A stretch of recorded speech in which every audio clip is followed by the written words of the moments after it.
One Piece Chapter 1081 was released recently after a 2-week break and, once again, Oda certainly delivered an intense chapter, this time filled with both incredibly emotional storytelling as well as terrific action. Added to the midst was a great flashback that explained quite a few questions that the fans had in their minds about the character that is Kuzan. At the same time, Oda's focus on Garp continues, and that was certainly exciting for the fans to witness. After never having seen the legendary Marine in action, the fans have gotten to see him for 2 chapters straight. Expectedly, One Piece 1081 was packed to the brim with great content, and there's more to come. Kuzan arrives to face Garp. The last chapter of One Piece ended with Garp's assault on the pirate island. Seeing his level of strength, it was immediately clear that none of the Titanic captains of the Blackbeard pirates that fans got to see in the previous chapter were strong enough to hold him off. Either Garp would run riot on the island, or Oda had to introduce someone strong enough to keep him at bay,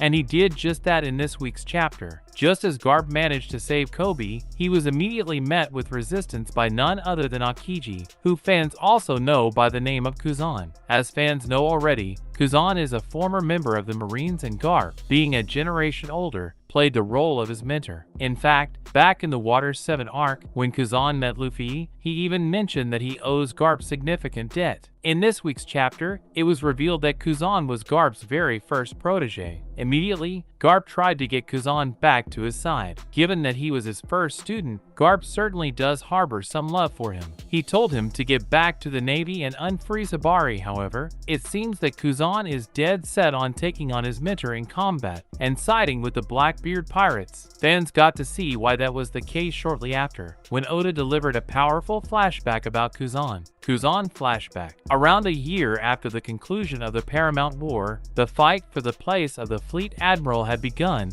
and when it concluded, it resulted in Kuzan leaving the Navy. On an island, he was attacked by the Blackbeard pirates, and he ended up freezing them all. When Blackbeard took notice, he came to Kuzan, asking him to undo his powers. Somehow, the two got along very well and started drinking together. They got really close to each other and discussed several interesting topics, such as the fight between Kuzan and Sakazuki, and, at the same time, the location of the last road poneglyphs, which was then revealed to be in the possession of the man with the burned scar. When the Blackbeard pirates thought of stealing his ability, Kuzan immediately froze all of them, and this resulted in Blackbeard asking him to join his crew and follow his own brand of justice as a pirate. Surprisingly, Kuzan ended up accepting this offer, although he was reluctant to do so at first. While many fans believe that Kuzan has just infiltrated the Blackbeard pirates, it now appears beyond any doubt that he has, in fact, become a permanent member of the crew. He was then introduced in the chapter as the 10th Titanic captain of the Blackbeard pirates, and that puts it beyond any doubt that he is going to stay with them, at least for a significant period of time. The battle on Winter Island. Oda also managed to cut back to Winter Island in One Piece 1081.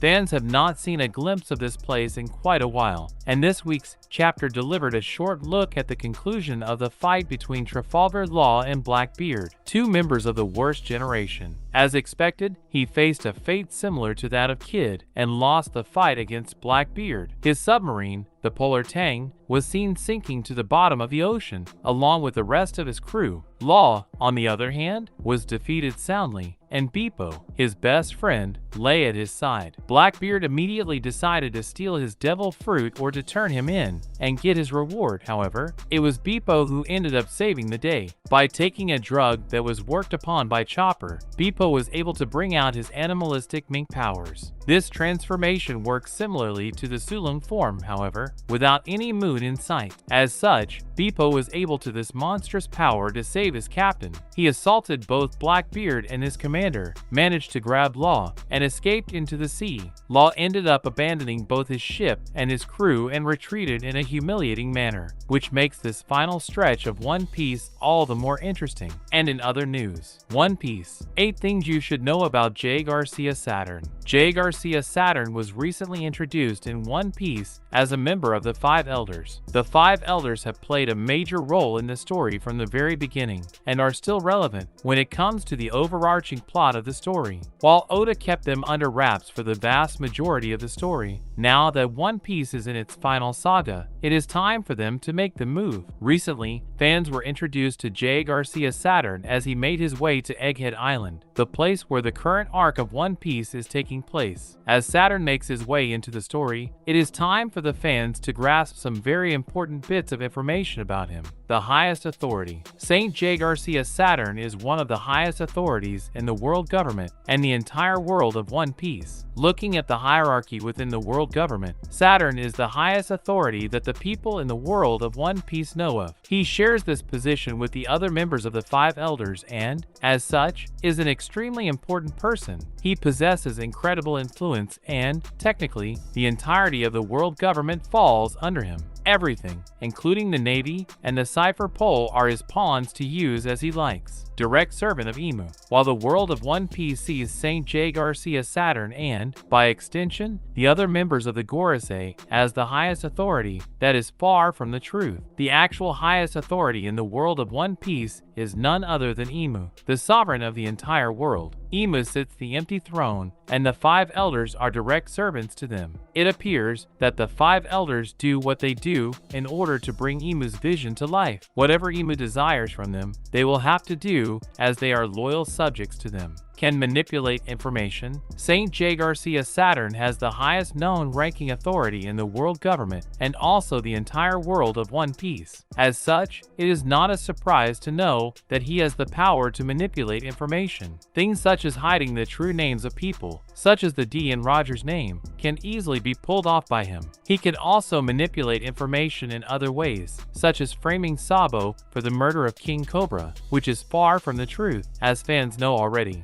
Saint J. Garcia Saturn's influence goes far and beyond, and he is certainly one of the most dangerous people in the One Piece world. Outranks the Admirals. Fans know the Admirals to be the strongest military asset of the world government in One Piece. As such, the Admirals have incredible authority and power, and are to be feared. However, when compared to the Five Elders, such as Saint J. Garcia Saturn, the Admirals simply don't match up. This has been seen on several occasions, such as when Kizaru tagged along with Saturn on the way to Egghead, and there, it was revealed that the Admiral was extremely anxious and scared being in his presence. At the same time, even when Akainu was angry with the Gorosei, they immediately put him in his place. It must be remembered that though Akainu is very loudmouth, even he spoke to the Gorosei with respect, likely a fighter. One of the biggest questions that fans have regarding Saint J. Garcia Saturn and the other members of the Five Elders is if they're fighters or not. While fans have not seen them in combat just yet, it can be assumed that they are capable fighters for several reasons. The first reason is the fact that one of the Gorosei wields what could be one of the 12 supreme grade swords in One Piece, Shodai Kitetsu. This sword is known to be extremely powerful, and only those who are worthy of it can wield it. At the same time, the Gorosei were not afraid of holding a meeting with Shanks with no protection around them. This suggests that they can fend off a Yonko if the need arises. Finally, J. Garcia Saturn has a scar that runs along his face, which suggests that he has been in combat in the past and, as such,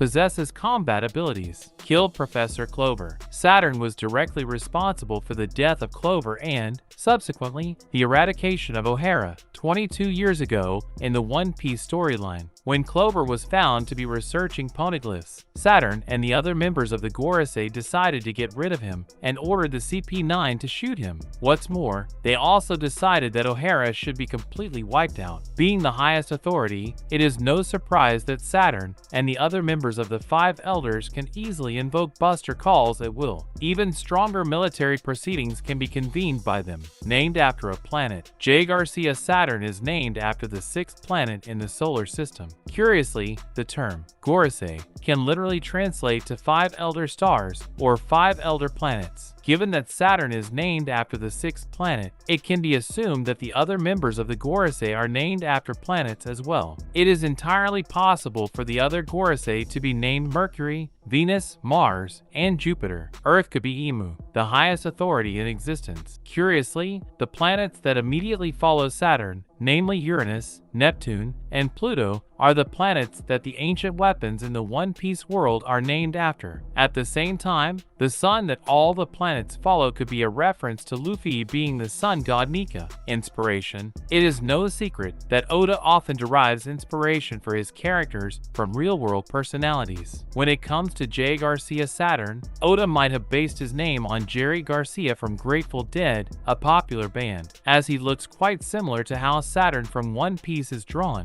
At the same time, his appearance might also be inspired by Giuseppe Garibaldi, who's known to be one of Italy's fathers of the fatherland. The two look starkly similar from their facial hair to their face structure and even their clothing, as well as walking canes. That's a wrap for this video. Don't forget to like this video and subscribe to our channel. We'll be back with more amazing videos very soon.